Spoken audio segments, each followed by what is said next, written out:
1, 2, 3, 4.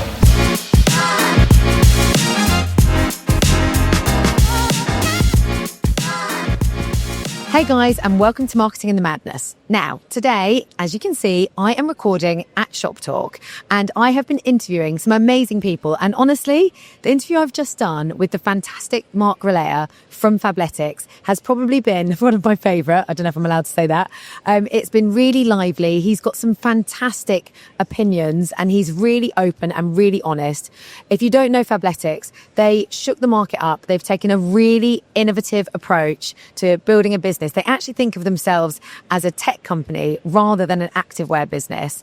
And we're going to be discussing exactly how they've grown from pretty much nothing to £900 million turnover in just under 10 years. Hi, Mark, and welcome to the podcast, live here in Barcelona at Shoptalk Europe.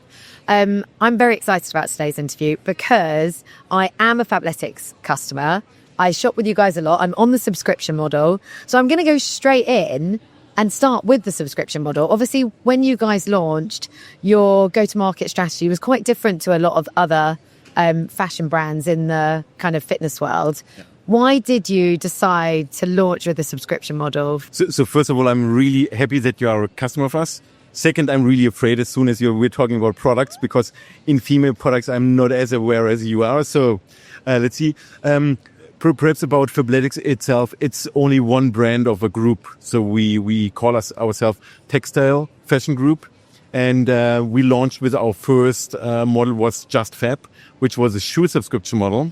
So, and because that model worked so well, we transported it to different categories. And now Fabletics and the activewear kind of, I would say, revolution started a couple of years ago, that activewear is now in all our everyday's life. So I know I needed to wear a suit at some point in my career. I think I have never worn a suit since ages. So I think then having Fabletics launch with leggings and using the same model we had for Just Fab, that turned out really successful. And we have another sister brand called Savage X Fenty, which is by Rihanna. So we are more a group of companies. To go back, why we started into the subscription model. It was kind of 15 years ago in US. The company was called Shoe Dazzle, and our two founders looked into it and wanted to invest into the company. And they were so much into the details of the business model. So they said, okay, let's start a competitor. And now Shoe Dazzle is part of Just Fab as well. So kind of that's how it started. And it was always clear that we want to disrupt a little bit typical business models and to get the middleman out of that occasion in terms of D2C, as you all know, kind of direct-to-customer selling. But we wanted to have a easier, plannable business, and the subscription business is pretty great. Some advantages for sure, like we don't have overstock. We can plan our revenue much easier than all the other businesses. Don't get me wrong, cash flow is pretty nice as well. So we don't have a cash flow issue in general, because we're collecting money before people are kind of taking the products. So that's an advantage. The disadvantage on the other side is kind of you are kind of limiting your market in general, because and not in US but more in Europe, people are still afraid about some subscription models. So I think that's kind of advantage, disadvantage, and you need to decide what is more important. But for us, the subscription model was always great, and we were able to have a deeper connection and relationship with our customers, especially because in US, and I know the question will come, why don't we have retail stores in Europe a little bit later, but kind of we have more than 100 stores in US, and to have that connection, a membership plus talking with people in person, that's creating a relationship which is much stronger than you have typically with other businesses. Yeah, it's very smart. It's a different model. And I think when I saw it, I was like, oh yeah, I think I got bought in by the 2 pairs of leggings for £24 or €24 or whatever it was. And I was like, and then I've just never left. Honestly, I've been a member since right at the beginning. And I remember it used to almost be like a split website. Like you had Just Fab for the shoes and Fabletics for the... So the funny thing is about kind of so we still have Just Fab, which is running independently, Savage and Fabletics, but most of the stuff is the same tech infrastructure. And we are investing a lot of money into our tech infrastructure. For sure, we're using some tools like Build.io and so on. But in general, most of the stuff is really created by ourselves. which is sometimes good, sometimes bad, as we all know. You would like to move sometimes faster, as you are able to do with your own tech team, but they are doing a pretty amazing job in kind of being pretty fast. Like our algorithm on our grids is really great, and especially if you look into our onboarding funnel with a quiz, and funny enough, whoever is joining Fabletics, especially on the media side, on e-commerce side, is asking always, and it was the same when I started 2.5 years. Have you ever thought about getting rid of the quiz and kind of selling it first, the product, and then asking questions? Funny enough, we've tested everything out.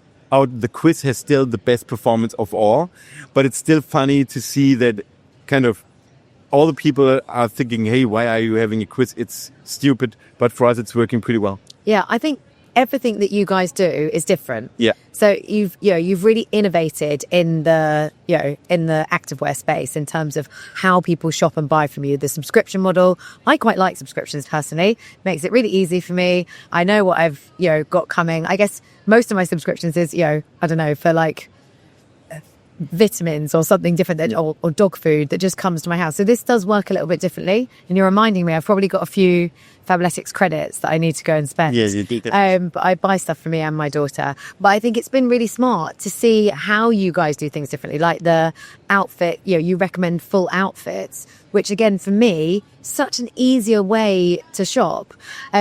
So where does that kind of innovative nature come from within the business? Because you've definitely always done things very differently. And is that something that you're going to continue to do? So yes, we always try to do something different. But the reality is we're coming kind of out of a tech company. So if you really look into our organization, you will have more tech than you have typically fashion people. So I worked formerly in the fashion industry and in subscription business as well, but kind of the fashion industry is really specific in terms of timelines and so on.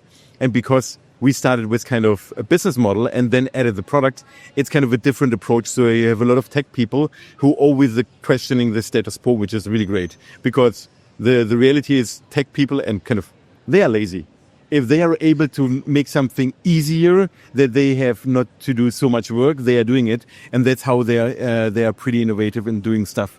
So I don't want to say our people are lazy, but kind of they think about how can I be more productive and not do the same shit over and over and over again. Yeah, they're smart. Yeah, it's really smart. I love that. Cutting corners is the way to go. Yeah. And technology does help us do that. I also love that you guys think of yourselves as a tech company rather than a retailer almost. I think that's a really, again, it's why you're different. You've built your own proprietary tech and you've created a platform, which is super exciting.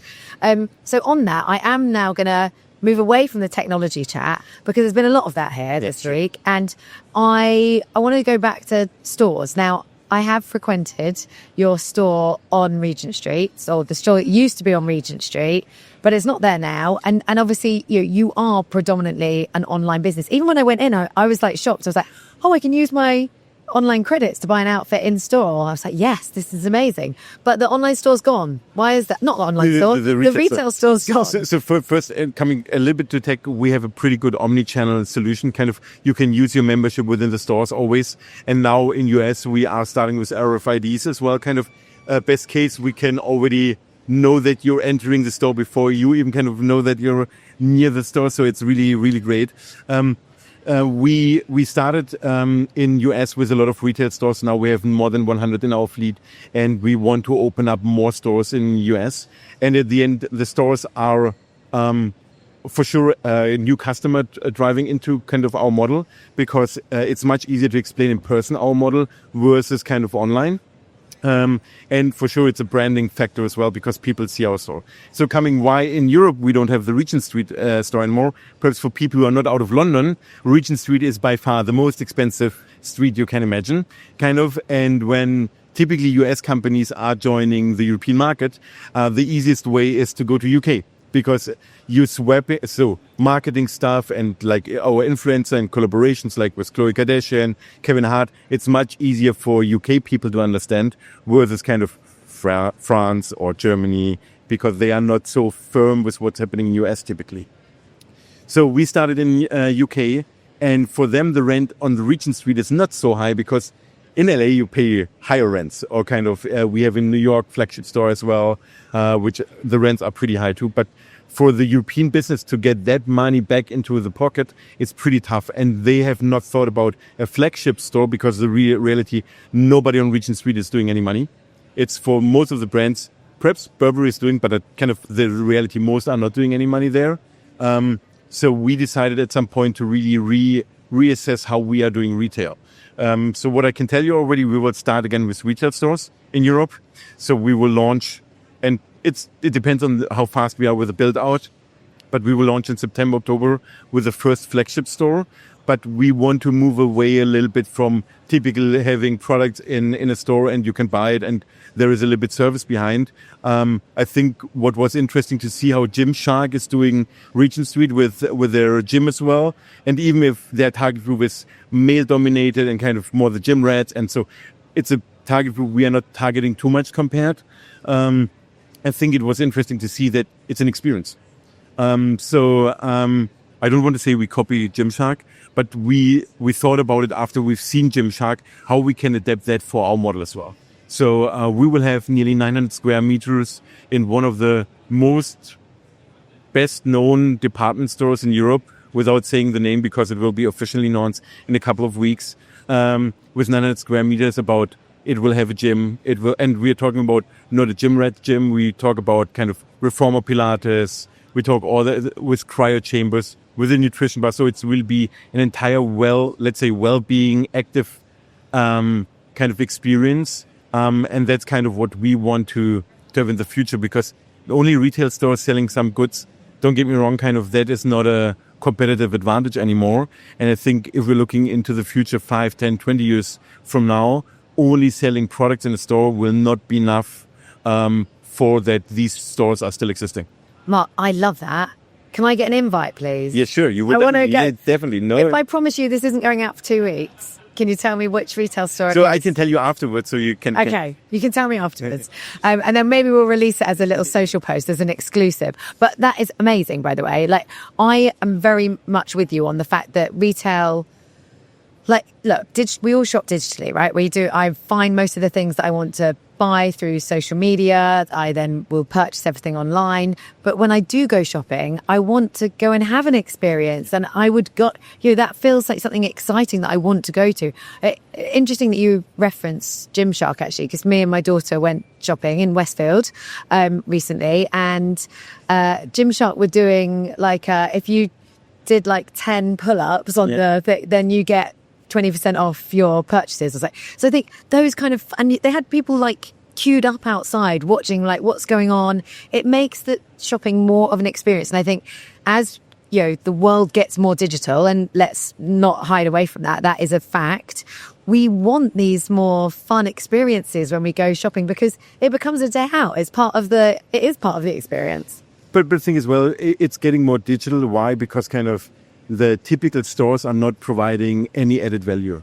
So, and for me, the best example is always in Germany, why in the electronics field, Amazon won against kind of MediaMarkt and all these kind of, you barely find an employee, and then the employee has not the knowledge about really helping you out sometimes. So I think kind of, I don't know when it started that retail needs to be as cheap as possible, kind of that you don't pay your employees good salaries, you don't train them enough, and you don't look into how good the service is at the end. I think most of the retailers are doing a pretty bad job on that end.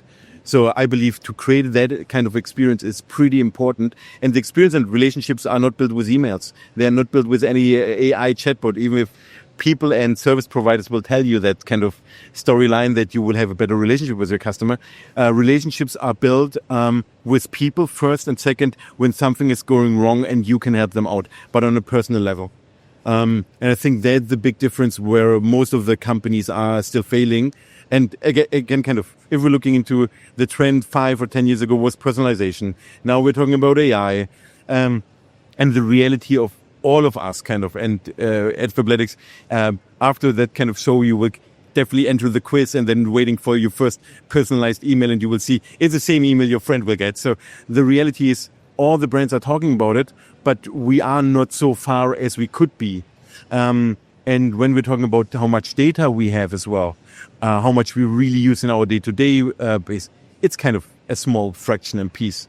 So I think we have, especially in all these areas, a long way to go. There are companies who are doing it much better. Some are doing it worse. But you said you buy a lot of stuff on social because it had that personal touch.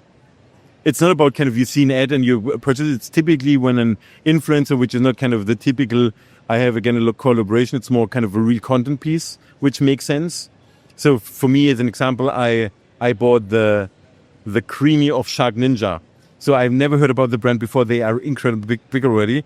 So, but it was really kind of, I bought it because I saw a good friend of mine. He posted, hey, I made an ice cream by myself and it's easy. So I bought it because of that. And it's kind of these small little relationships with people and you can resonate how they're using it. I think that is the difference. And most of the retailers and brands are not able to, and don't get me wrong, we can be better. We are doing a good job and we're scaling our business, which is amazing. But every day we need to kind of start again from scratch and get better every single day. Yeah. I love your brutal honesty, by the way, Mark. I think you're just brilliant. I think my PR manager will hate me for that, but that's a different topic. PR aren't seeing this. It's just going to go out. So you talked a little bit there about well, you didn't actually say micro-influencers, but that's what I'm kind of taking about influencers. You guys obviously do some huge collaborations. Like you said, Khloe Kardashian. I'm pretty sure when Fabletics started, I feel like it was founded. It used to say you were founded by Kate Hudson. Yes. Yeah. Yes. So you've obviously, it's not founded by Kate Hudson, kind of. She was part of the... It was a little bit before my time. Yes. But she was even in meetings attending. So she was really into the company. And at a certain point, because it was so much time, she decided at some point to drop a little bit out of that scope. She's still a shareholder of us. So it's not kind of that she's completely out, but it's kind of not that we are promoting Kate Hudson anymore. We have now 2 other ambassadors for worldwide with Khloe Kardashian and with Kevin Hart. And we have still another brand called Yidi with Lizzo together. So I think in general, we look for the right talent, which is not only doing some posts and done, which are really getting involved and are kind of like Khloe had a great fire chat in our office as well. And we typically have a real personal connection with them. So one of our founders, Don, he's really a good friend of Kevin Hart as well, and so on. So I think kind of having somebody as a face for your brand, but not only paying money, but also kind of, and for sure they get money too, so don't get me wrong, but being really invested into the company in terms of using really the products from day to day, are involved really in the design process. So that's really great. And like kind of Khloe was such a great ambassador. She even discussed with us the marketing campaign around, had great ideas. And to be honest, the reach is phenomenal. So afterwards, a lot of people reached out to us, especially in regions where we are currently not active, and ask us how to buy and where to buy it. So yeah, it was really amazing, and it's still amazing. So with Khloe, we have extended the contract. We had a collection in April. We will have another collection within this year without telling the month. If not, PR will really kill me. But yeah, I think kind of it's a really great way to not only advertise, but already kind of having a face in front of the customer. Oh, honestly, I just love everything that you do at Fabletics. What a brilliant business to be part of. So before I let you get off to go and have some fun and, meet your team and go and experience more of the show, can you tell me, what do you think is really important for retailers to focus on when it comes to the future and the innovations that they can be focusing on in 2025 and beyond? So I think in general, you're collecting so much data and you're not using them. So, best example, when I'm talking with other GMs or CEOs, and it's typically they have a good customer service team, and they look into satisfaction rate. And I think there was a really famous interview with Jeff Bezos, who then said, yeah, and then I called within that management meeting, the customer service, and it took 2-3 minutes. So sometimes your data is not telling you the truth. So you should test it by yourself. So you should be a customer by yourself, that you really kind of, and all our employees are wearing Fabletics. For sure, we're wearing sometimes other products as well.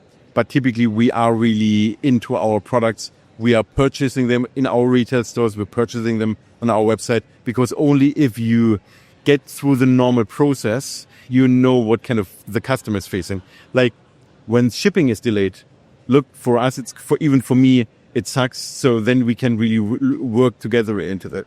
So I would say, first look really into your data and what is the most important thing for customer satisfaction. Second, be an own customer of your product. Test it and kind of innovate in terms of getting it better, because if you are not liking it, and kind of the reality is we have a membership model. Not all our employees are kind of bought in from day one. They need to kind of get trained, explained, and kind of getting into our model to really understand it. And then they understand how great it is as well. But don't get me wrong, some of them are skipping every month. So we need to push them a little bit.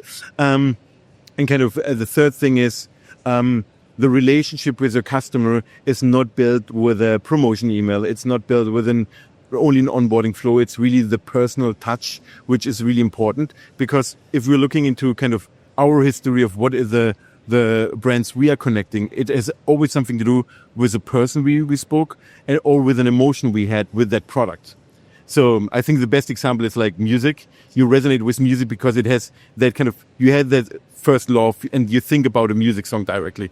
That emotion will always connect with the band as well. And I think kind of coming to our world in terms of brands and retailers, if you can create that emotion, and perhaps not the first love, but kind of, then you are winning. And a bad example of not a bad, a really good example.